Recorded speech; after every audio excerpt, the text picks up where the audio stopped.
पूर्वी राजस्थान इन दिनों डूंगरीबाद निर्माण को लेकर किसानों, युवाओं और स्थानीय ग्रामीणों के आंदोलन का बड़ा केंद्र बन गया है। पहले नरेश मीणा और अब एनएसयूआई प्रदेश अध्यक्ष को डूंगरीबाद को लेकर गांव सपोटरा में एंट्री हो चुकी है।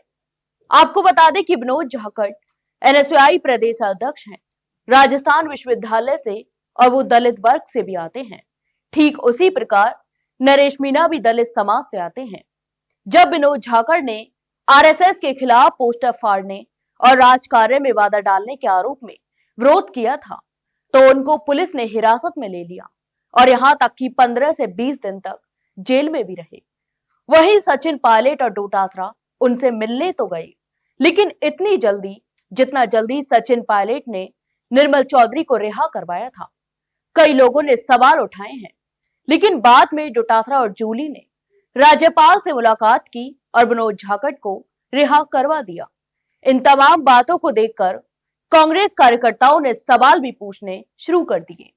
क्या अब जाति देखकर जेल से रिहा करवाया जाता है क्या? यहां तक कि सोशल मीडिया पर भी तमाम बहस छिड़ गई थी। लेकिन अब विनोद झाकड़ फिर से सुर्खियों में आए हैं और उनका एक बयान भी खूब वायरल हो रहा है।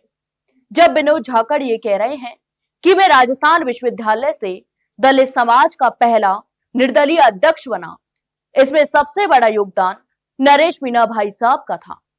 सभा में मंच से बोलते हुए विनोद झाकड़ ने खुले दिल से अपने राजनीतिक सफर और संघर्ष की कहानी भी साझा की है और कहा कि आज मैं जहां भी हूं, जैसा भी हूं, उसमें हमारे बड़े भाई नरेश मीणा का सबसे बड़ा योगदान है।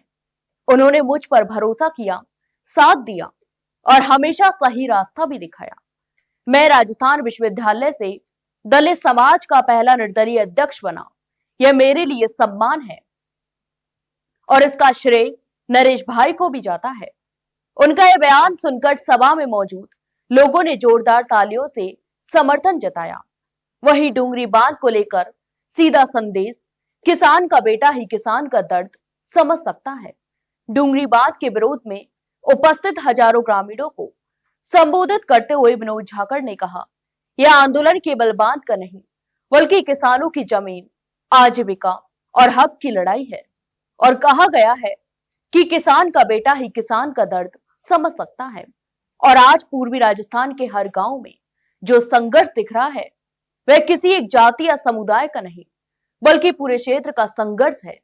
विनोद झाकड़ ने कहा कि नरेश मीणा सिर्फ एक नेता नहीं, बल्कि किसानों की आवाज बनकर खड़े हैं।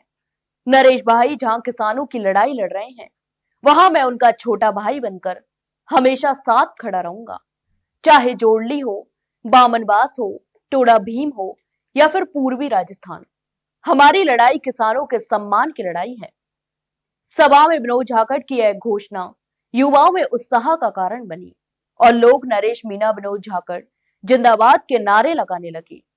डूंगरी बांध परियोजनाओं को लेकर प्रभावित क्षेत्रों के किसानों का कहना है कि हजारों बीघा जमीन डूब क्षेत्र में जाएगी।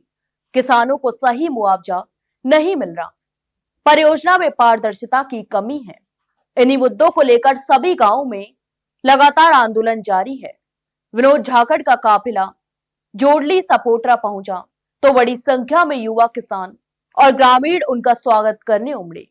लोगों ने बताया, यह पहली बार हुआ है कोई एनएसयूआई प्रदेश अध्यक्ष इतनी मजबूती से किसानों के मुद्दे पर गांव गांव जाकर समर्थन दे रहा हो। डूंगरी बांध विरोध आंदोलन में यह बयान राजनीतिक तौर पर भी बड़ा माना जा रहा है, क्योंकि जिस तरह से एनएसयूआई के प्रदेश अध्यक्ष विनोद झाकड़ कांग्रेस का साथ न देकर नरेश मीणा का साथ दे रहे हैं, उससे तो साफ लग रहा है कि आने वाले दिनों में इस मुद्दे को लेकर और विनोद झाकड़ को लेकर कहीं ना कहीं राजनीति गरमाने की संभावना है। तो आपकी इस पूरे मामले पर क्या राय है, हमें कमेंट बॉक्स में कमेंट करके जरूर बताएं। वहीं वीडियो को लाइक और शेयर जरूर करें और हाँ, चैनल को सब्सक्राइब करना ना भूलें। फिलहाल के लिए इतना ही, जल्द मिलते एक नई जानकारी के साथ, तब तक के लिए नमस्कार।